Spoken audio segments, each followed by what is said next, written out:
will be explaining how to play Brisketball. We have a basketball, actually can use a football. Brisketball is something, it's sports combined. It's football, baseball, and basketball all combined. You can throw like a football, basketball, or baseball. But in Brisketball, you have 5 players on each team that's playing on the court. The remaining players, they will be lined up on the side, like as far as the red team would be on this side or the yellow team on this side. And you're gonna start off by jumping just like basketball. Wherever you get the ball and catch it at, and then wherever you land, that's where you have to stay and throw the ball to your teammate. And wherever they catch, they have to stay as well. And you're gonna have cones set up, and you want to try to score inside those cones by catching and getting inside those cones without taking any steps. You also have a time limit to how long you can hold the ball.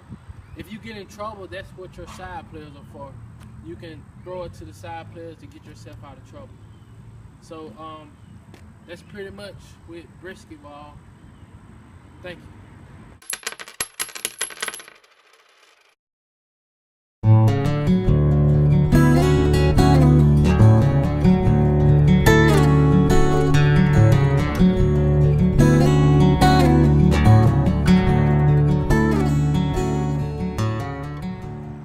Good afternoon, my name is Brian Mills, and I will be explaining on how to play Broom Ball. Starting out, you have your hockey stick or your broom in your hand. You want whichever your dominant hand on the bottom. So if you left-handed, you want your left hand in the middle of the broom and your other hand almost at the top right here. Or if you right-handed, you want to do it the opposite way with your dominant hand at the bottom. In Broom Ball, you want to just push through the ball. You don't want to hit and bring the broom up here. And then also, you don't want to try to target at a player to try to get them injured. You want to try to always keep your broom as close to the ground as possible. You have 3 players that's playing. You have a goalie as well. The sideline players, they can throw the ball in by using their hands. In Broom Ball, you can't catch the ball. If they throw it to you, you can only catch it and knock it down, and then get it on the ground to get Broom Ball. But this is the correct way that you hit with Broom Ball. You want to be at your target, and you want to just sweep through, just push through.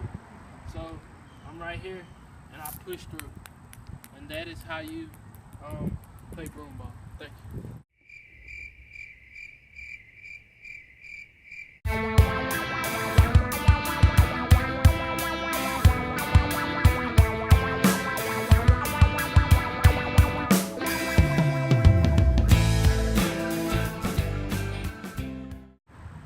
Good afternoon, my name is Brian Mills, and today I will be explaining how to play cricket. What you want to do is this right here, this is home plate. So as a hitter, those are my objects that I'm going to be running around right there. So as a hitter, I'm right here as a hitter, the pitcher is out there. When you're pitching the ball, you have to throw without bending your arm. So you have to make sure that the ball also bounce and go over home plate, and it is also very hittable. You can't have a bend in your arm. Your arm have to remain straight the whole time. So this is how you throw as a pitcher. You want to come up, throw, bounce, and you want to try to hit the wicket though.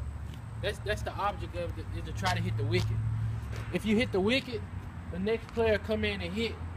But as a hitter, if the ball bounces over the plate, as a hitter, I want to try to hit the ball. Once I hit the ball, after it bounced and hit it, I want to try to run around the object full speed and get back and get ready to hit again before the pitcher pitched the ball to hit the wicket. If they hit the wicket, it's another player's turn to come in and hit. And if you also hit the ball and they catch it out there, it's also another player's chance to hit. There can be many players to play the game of wicket, but only one player hit at a time, and there's one pitcher. The best way to rotate is after you hit, you go to the field and the pitcher come in to hit, and you can just continue to go through that process. But thank you, and that's how you play wicket.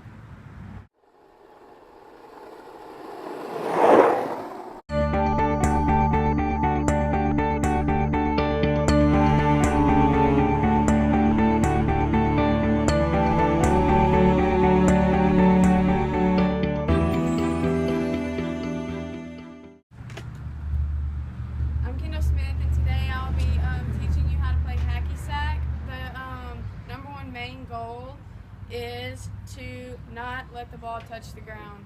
And if you're playing with teammates, you want to be sure for everybody to touch the Hacky Sac anywhere but their hands. And after everybody touches it, that's 1 point. But the first thing I want to go over is how to keep the Hacky Sac up in the air. So first you want to start by kicking it with the inside of the foot.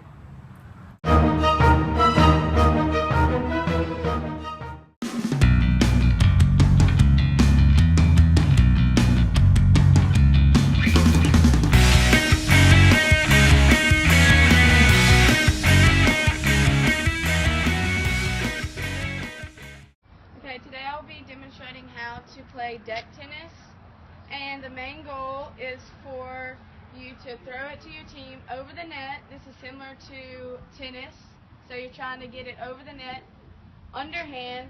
So when you throw it to the opposing team, you're going to throw it overhand, make sure it's over the net, and say they catch it.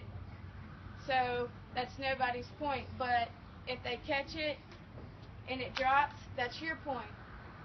Also, if you throw it and it lands anywhere within the boundary lines and they don't catch it, that's also your point.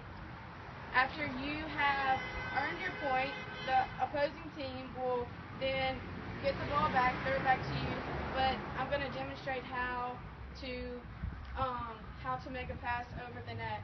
So you're not allowed to throw it overhand at all. You're going to come here and you're